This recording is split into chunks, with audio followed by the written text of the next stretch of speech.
أكبر الله أكبر ولله الحمد. Eid Mubarak. Dear beloved brothers and sisters, I want to open with just a few comments, and then we will get to the khutbah. Today, Eidul Adha.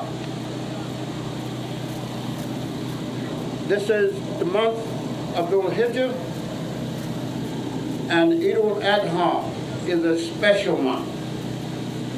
I'm saying this because the comments that Imam Abdul Karim Muhammad made, I agree with him. There are 2 days in this month, Eidul Hijjah. One is yesterday, the 9th of Eidul Hijjah. The Hajjis were on Arafat. And the Muslims home back here around the world were fasting. And there's a great reward for those who fasted yesterday. The second of the most important days in this month, today, Eidul Adha. Some call it the bigger Eid. Imam Deputy Muhammad says the language does not say that. The language says the brighter Eid. So this is the brighter Eid. And it's at the time in the morning when the sun is the brightest. And this Eidul Adha, there's great blessings this month, dear beloved brothers and sisters. If all of us, we do good. If all of us help whoever that we can help. It don't have to be Muslim. If they need help, help them. And look what has happened. It's only happened a few times. Yesterday was the Jewish holiday.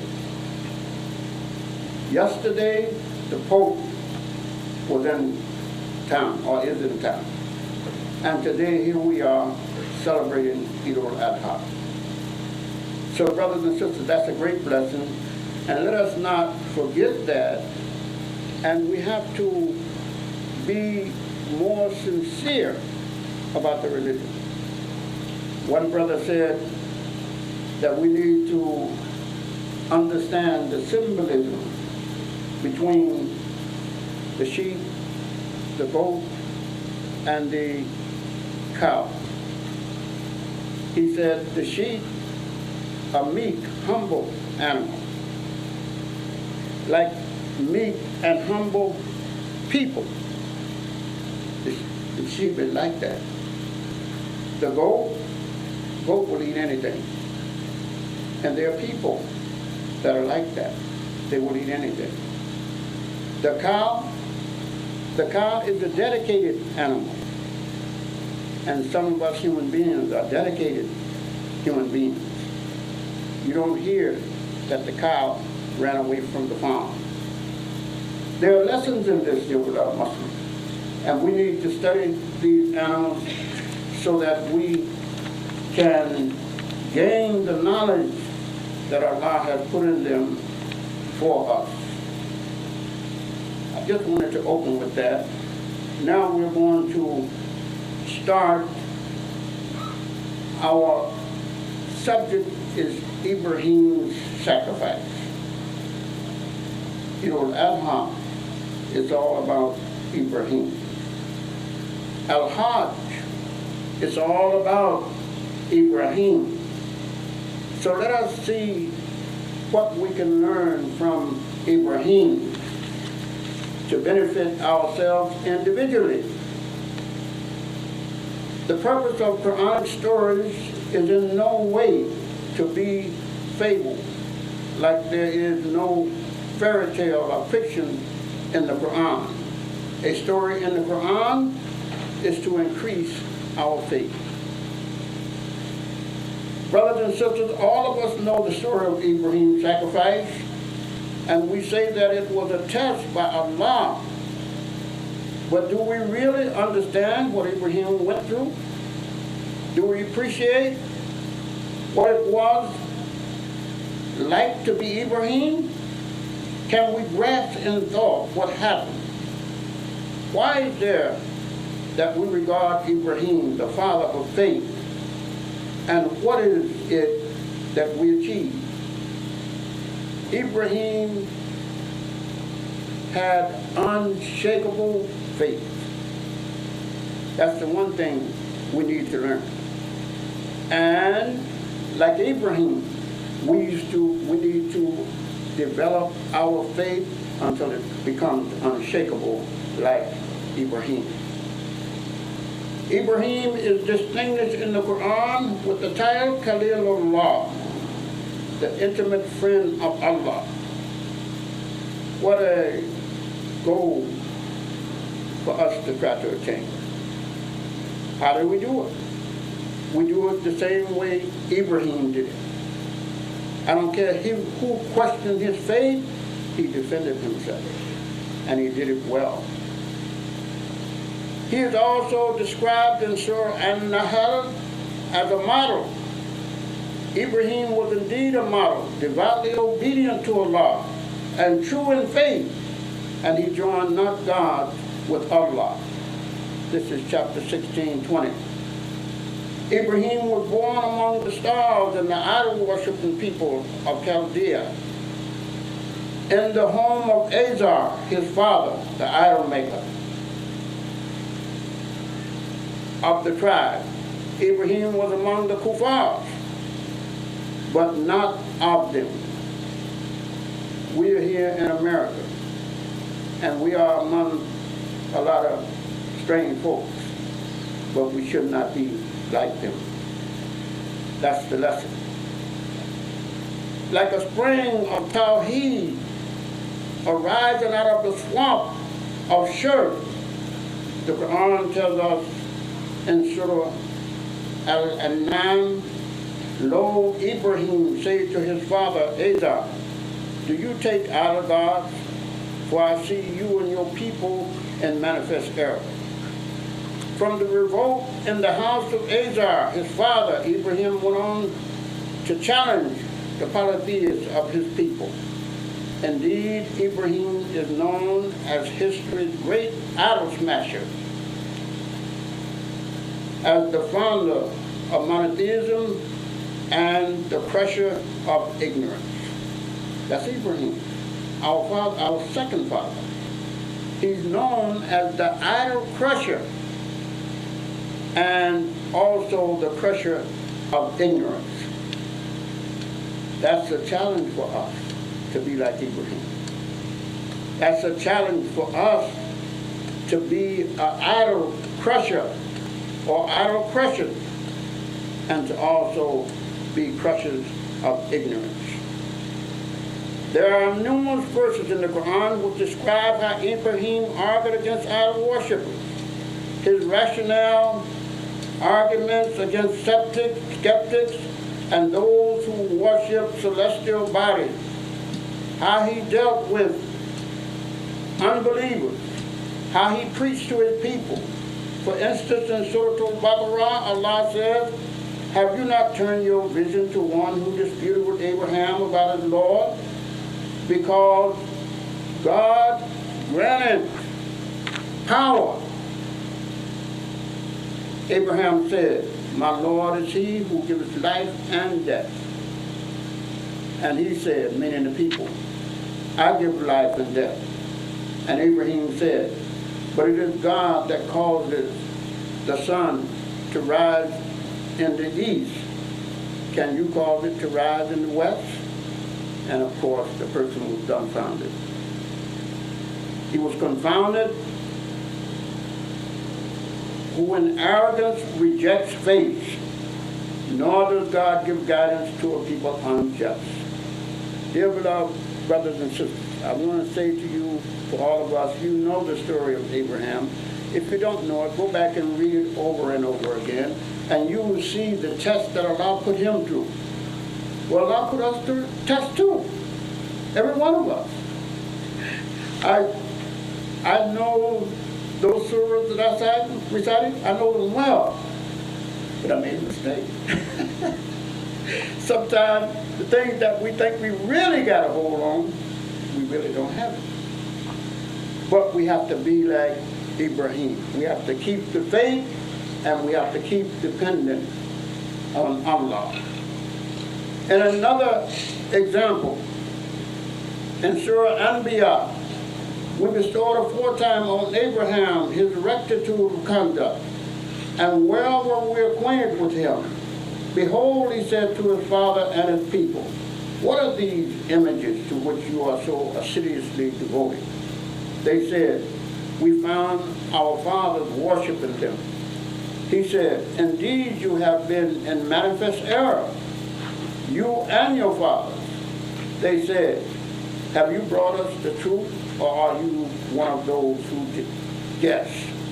He said, no, your Lord is the Lord of the heaven and the earth.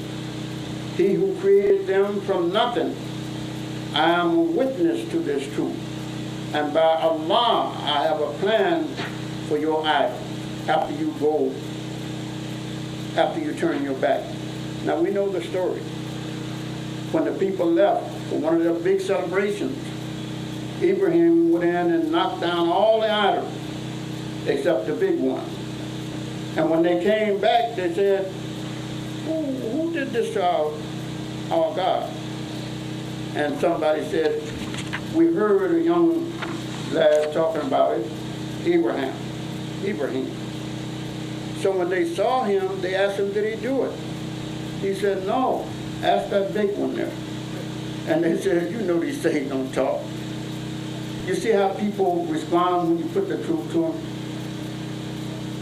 And he told them, if they don't talk, then why are you worshiping something that can neither help you or hurt you? This is Ibrahim, dear beloved Muslim brothers and sisters, and this is why he is called Khalilullah, and this is why he is called the father of the nations, because he was a man of logic and he was a man of rationale. And we have to be men and women of logic and rationale, and we have to reject those things that are not beneficial. And we'll come back to that in the second part. As usual, when falsehood is defeated on intellectual grounds, it resorts to plotting or oppression. The response of his people to his dawah is given in Surah Al-Ankabut. So nothing was the answer of Abraham's people except they said, slay him or burn him. Ibrahim could have given up his message and his belief to save himself from the fire of Nimrod. But he chose martyrdom. He chose to die for Allah's message to live. He chose to step into the fire of ignorance and tyranny in order to save humanity from the fire of ignorance and tyranny. So he was cast in the fire. And we know what the Quran says. Allah says to the fire, be cool to Ibrahim. He came out of it unscathed. And when disbelievers see something like that, you can imagine, if you stretch your imagination enough, you can imagine what they must have thought when they saw him not being affected by the fire. So, what we are talking here, dear beloved Muslims, the sacrifice of Ibrahim. Ibrahim lived to be an old man, and he desired a son. So Allah blessed him with a son. And the son was the love of his life. And you can imagine, if you were 90-something years old and you got a son, you'd be the love of your life too. So, the time came when Allah subhanahu wa ta'ala said to Ibrahim that he must sacrifice his only son. He wrestled with it for a little while, but then he decided to choose his faith to choose God over his son. So Ibrahim began the process of slaying his son. And it is said when he put the knife to his neck the first time, it didn't cut. But since he was serious about carrying out the mission, Allah told him, "You've already done it. You don't have to kill your son. Look over there, there's a ram in the bush, kill the ram." And that was the end of blood sacrifices.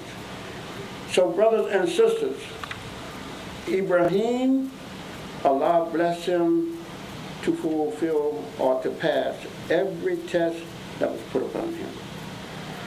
And I'm saying to you and myself that we have to pass every test that is put upon us. And if we do that, Allah subhanahu wa ta'ala, he will bless us. Why should Ibrahim, whose entire life was devoted to prophethood, to jihad, to removing ignorance, to laying the foundation of Tawheed, be tried once again? First the trial with his family, with his people, now with his son. Is it because man should not rest? Is it because man should not be deceived by 100 years of jihad and victories? Is it for the fact that whatever we fix our eyes upon in this world will blind us? It is not possible to convey in words what it must have meant for Abraham to be commanded by Allah to sacrifice his only son, Ishmael. The magnitude of pain does not allow the imagination to enclose it. It inspires fear and trembling. With him there must have been a war, the greatest jihad. Which war? The war between God and Ishmael.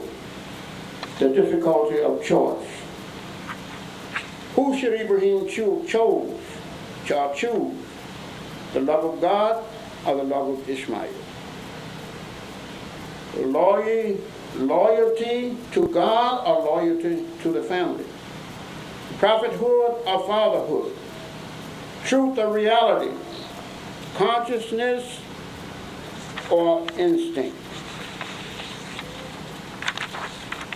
I'm going to, this is taking a lot of time, so I'm going to make it short. Responsibility or pleasure? Duty or right? Tawheed or shirk? To become or to lead? And finally, Allah or Ishmael. Ibrahim did not choose immediately. He doubted and wavered under the crushing force of pain and anguish. Only after the third vision did he finally decide to carry out Allah's command. And this is reflected in the Hajj ritual of stoning 3 idols, representing Iblis, who tempted Ibrahim to disobey Allah. The story here, dear beloved brothers and sisters, is that Ibrahim, a strong faith, a strong-willed person, a strong inclination to obey Allah. And whether you know it or not, Allah has made every one of us that way. But it's in us to bring it out. So dear beloved brothers and sisters, there are many lessons in this story of Ibrahim. And I encourage you, study it. Try to understand how. If you study it, you will understand why he's called Khalilullah.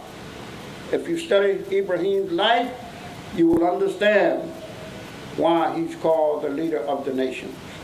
And that's my challenge to you as we take a short break and begin the second part.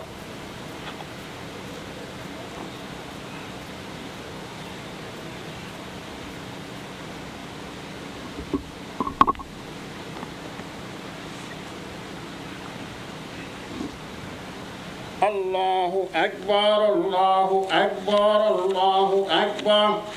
La ilaha illallah. Allahu Akbar, Allahu Akbar.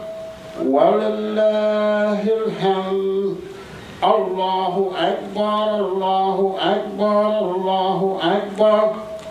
La ilaha illallah. Allahu Akbar, Allahu Akbar.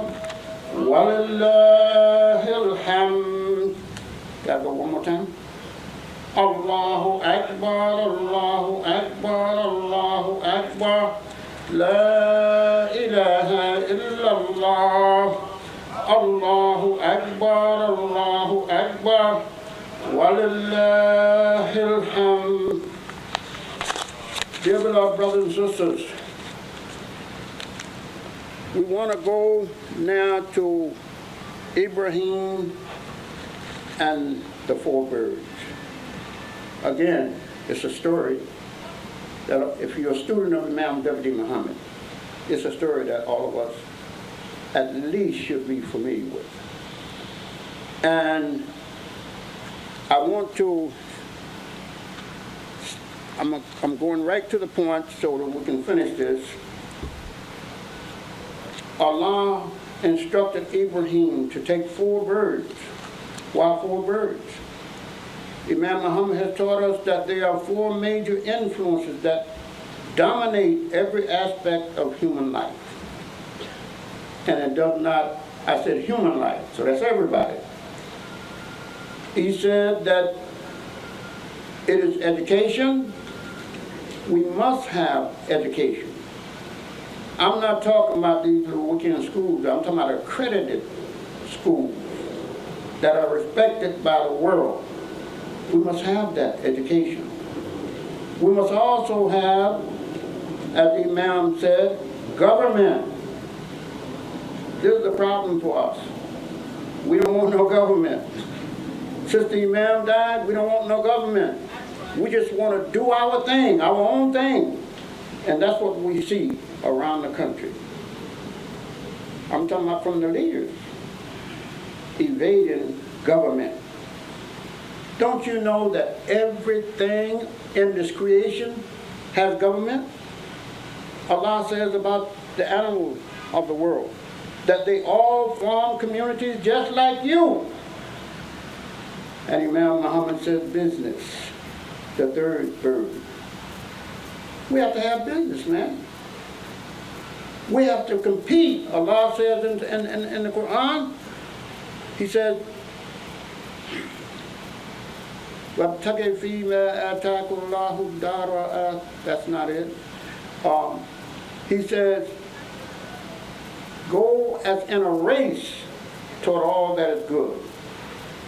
And wherever you are, Allah will bring you together. So, the Imam said we must have business. And culture is the last one. You see us? We are African Americans, born in America. Most of us, when you see us, we don't know what we are.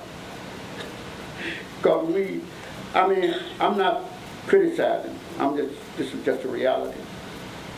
We look like everybody but ourselves.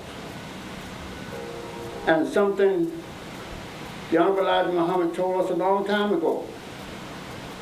And I know some of you will say, oh, that's shirt. Well, I'm going to use that as an example anyway. He says, why do we love the devil? Y'all know the answer to that, right? Because he gives us nothing. Dear beloved brothers and sisters, I'm going right to the chase. What I'm saying here about these 4 birds, we will never be successful as a group until we establish these 4 major influences that dominates our life. Not just our life, all human beings' life. And when we look at the worldwide.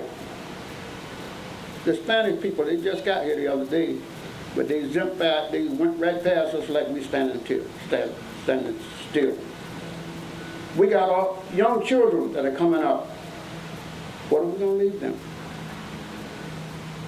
We got to get serious, and we got to be like Ibrahim. We got to trust Allah with all our heart and soul. And we got to establish these 4 birds. And until we do that, I say to all of us, we will keep spinning our wheels. And I'm not exempting myself, I'm part of it too. But we have to do better. We have to compete, as Allah says. I believe it's 142.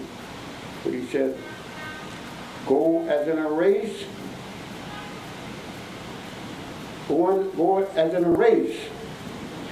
And wherever you are, Allah will bring us together. So, on this day of Eidul Adha, there's been a lot of opportunity for us. The first 10 days of Eidul Adha, we could have earned great lessons. Now we have the 29th or the 30th of Eidul Adha, which is the last day of the lunar calendar. The next day after that will be Muharram 1. It will be 1446 or 1546? No, 36 now. It'll be 1637. So what I'm saying to us is this. They say if you fast on the last day of Dhul Hijjah, it's like, I want to read it, I don't want to just say it. Whoever fasts the last day of the year and the first day of the year, that means the last day of Dhul Hijjah and the first day of Muharram, Allah makes it an expiation of 50 years for him or her. So, and fasting one day of Muharram is equal to 30 days of fasting. So dear beloved brothers and sisters, there's a lot of opportunity here for us to gain the favor of Allah. And if you were here this year, but I mean if you were here last year, at Eidul Adha, and you're here today, consider yourself blessed. Allah has spared us for another whole year. So I say to us, dear beloved brothers and sisters, I hope I said something that will make us do better. I hope I said something that all of us can use. And if I said anything that was against what Allah says in His Messenger, that was my fault, and I ask Allah forgiveness and your forgiveness. Allahu Akbar, Allahu Akbar, Allahu Akbar. La ilaha illallah. Allahu Akbar, Allahu Akbar, Allahu Akbar. Walillahil hamd. Allahu Akbar, Allahu Akbar. La ilaha illallah. Allahu Akbar, Allahu Akbar. Walillah.